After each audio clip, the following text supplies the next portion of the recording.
સાવરકુંડલા તાલુકાના વીજપડી ગામે મોહરમ પર્વ કોમી એકતાના ભાઈચારાથી મનાવવામાં આવેલ, જેમાં વીજપડી ઓલ મુસ્લિમ સમાજના પ્રમુખ દિલાવરભાઈ ચૌહાણ તેમજ સેક્રેટરી આદમભાઈ પાયક તથા સુમારભાઈ ઝાખરા તથા રસુલખાન પઠાણ તથા સીલુભાઈ ઝાખરા તથા દાદુભાઈ બેલીમ, ઇનુસભાઈ પોહારી આગેવાનીમાં તેમજ હુસૈની મિલાદ કમિટી હાસમી ગ્રુપના આયોજન દ્વારા મોહરમ નિમિત્તે 10 દિવસ જુમ્મા મસ્જિદમાં પેશ ઇમામ સાહિબુલ હક દ્વારા તકરીર પેશ કરવામાં આવી હતી.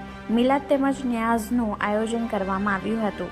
માનવતાના મૂલ્યો કાજે 1400 વર્ષ અગાઉ કરબલાના મેદાનમાં હજરત ઇમામ હુસૈન અને તેમના 72 સાથીઓએ વહોરેલી ભવ્ય શહાદતની યાદમાં વીજપડી ખાતે તારીખ 17/7/2024 બુધવારે મોહરમ આસુરાના દિવસે તાજિયા સાથે મુસ્લિમ બિરાદરો દ્વારા જુલુસ નીકાળવામાં આવ્યું હતું.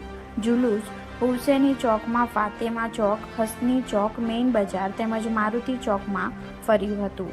જુલુસ દરમિયાન રૂટ વાઇઝ દરેક ચોકમાં હિન્દુ મુસ્લિમ દરેક સમાજના લોકો દ્વારા ચા પાણી તેમજ શરબત ઠંડા પીણા ન્યાસ સ્વરૂપે આપવામાં આવ્યું હતું. પોલીસ પ્રશાસન દ્વારા પણ સારી રીતે બંદોબસ્ત ગોઠવવામાં આવ્યો હતો.